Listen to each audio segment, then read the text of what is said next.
इयत्ता 7वीच्या विद्यार्थ्यांचे bridge course या उपक्रमामध्ये स्वागत।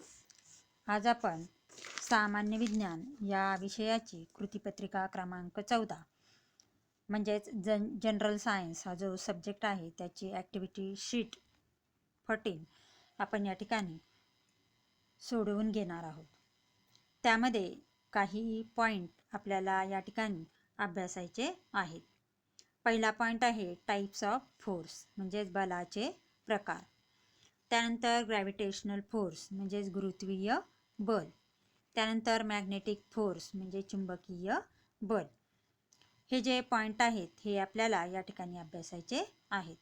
त्यासाठी आपल्याला रेफरन्स दिलेला आहे स्टँडर्ड 6 मध्ये चॅप्टर नंबर 10 आपण स्टडी केलेला होता, force and types of force म्हणजे बल आणि बलाचे प्रकार।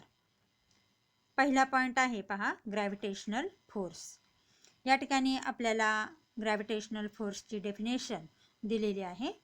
The force applied by the earth to pull object towards itself is called gravitational force. म्हणजेच पृथ्वीकडून जेव्हा एखादी वस्तू स्वतःकडे आकर्षित केली जाते किंवा एखादी वस्तू जेव्हा स्वतःकडे आकर्षित करून घेते तेव्हा पृथ्वीकडून जे बल लावलं जातं त्या बलाला ग्रॅव्हिटेशनल फोर्स म्हणजेच गुरुत्वीय बल असं म्हणतात।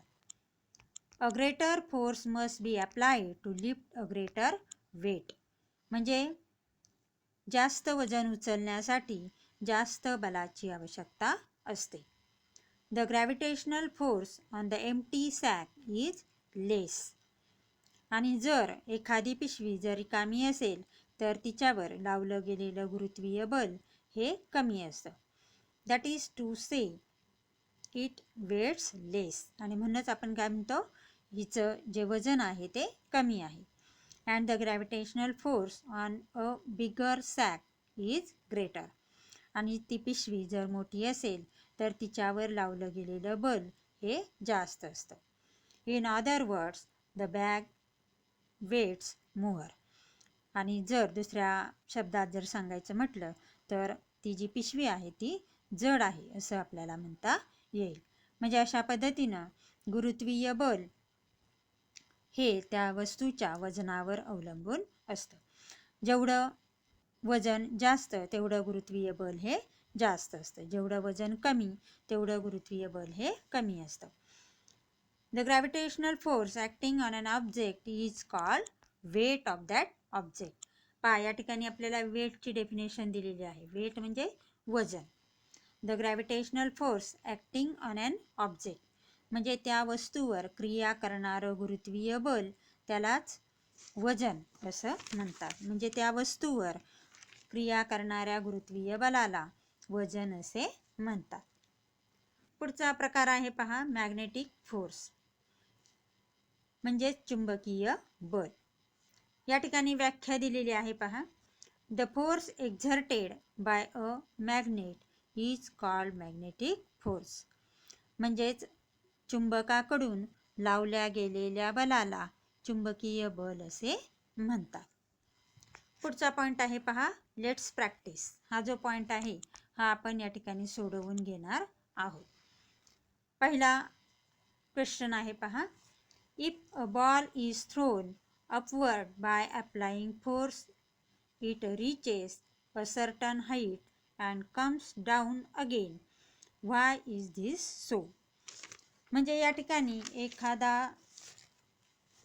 किंवा बल लावल्याच्या नंतर if a ball is thrown upward म्हणजे जेव्हा एखादा चेंडू वर फेकला जातो by applying force बल लावून जेव्हा किंवा जोराने एखादा चेंडू वर फेकला जातो।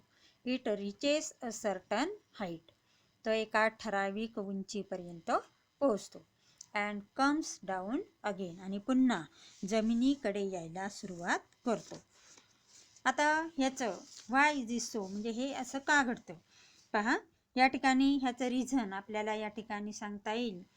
If a ball is throne upward by applying force it reaches a certain height and comes down again due to gravitational force. या ठिकाणी हे उत्तर जे आहे ते आपल्याला नोट डाऊन करायचं आहे. आन्सर परत पहा.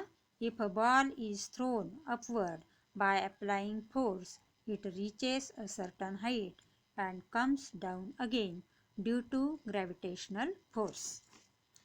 Second question पहा. Place a magnet on a table and take plastic, iron, nails, glass, steel toward the magnet. What do you find?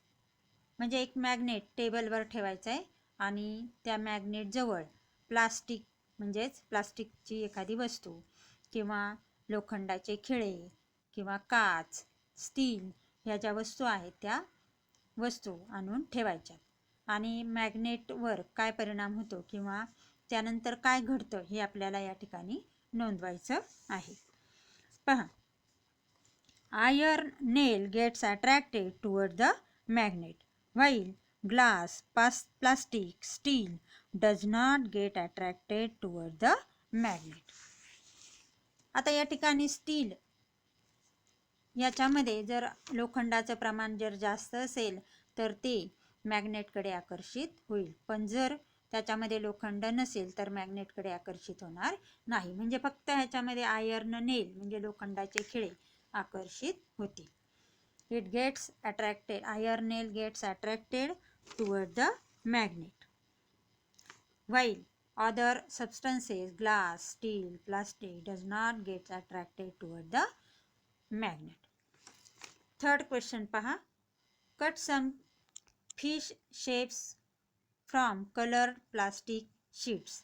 म्हणजे एक प्लास्टिकचा तुकडा घ्यायचा आहे आणि म्हणजे रंग दिलेला प्लास्टिकचा तुकडा घ्यायचा आहे आणि त्याच्यामधून फिश म्हणजे माशांचा आकार त्या ठिकाणी त्या शीटमधून किंवा त्या पेपरमधून आपल्याला कट करायचा आहे.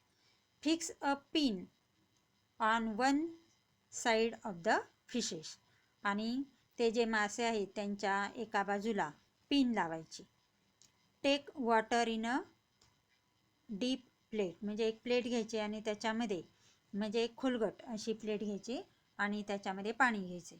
Release the fishes in it. आणि त्याच्यामध्ये मासे सोडून द्यायचे. They will float on the water.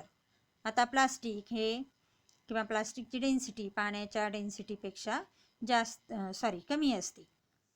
परत पहा. प्लास्टिकची डेन्सिटी पाण्याच्या डेन्सिटीपेक्षा कमी असते आणि म्हणून ते प्लास्टिक पाण्यावर तरंगेल. म्हणजे ते प्लास्टिकचे जे मासे आहेत ते पाण्यावर तरंगतील. Take a magnet and move it around over the water. आता या ठिकाणी काय करायचं आहे. एक मॅग्नेट घ्यायचा आहे आणि तो पाण्यावरून फिरवायचा आहे. And find the reason why the fish are moving. आणि पाण्यावर फिरवल्याच्या नंतर ते जे मासे आहेत ते मासे फिरताना दिसतील. त्याचं कारण आपल्याला या ठिकाणी सांगायचं आहे. रिझन पहा. Pin is a metal. It gets attracted toward the magnet. Hence, the fish are moving in the water. अशा पद्धतीनं हे उत्तर आपल्याला या ठिकाणी नोट डाऊन करायचं आहे. त्यानंतर पुढचा प्रश्न पहा. Collect some information about Isaac Newton and his discovery. म्हणजे न्यूटन हे जे आहेत त्यांच्याबद्दल थोडक्यात माहिती आपल्याला या ठिकाणी लिहायची आहे. या ठिकाणी जर आपण पाहिलं तर न्यूटन हे एक मॅथमॅटिशियन, ॲस्ट्रॉनॉमर किंवा फिजिशियन असंही त्यांना म्हणता येईल. यांचा जन्म हा 25 डिसेंबर 1642 मध्ये झाला. म्हणजे या ठिकाणी ह्यांची माहिती लिहिताना आपल्याला बर्थ डेट लिहिता येईल.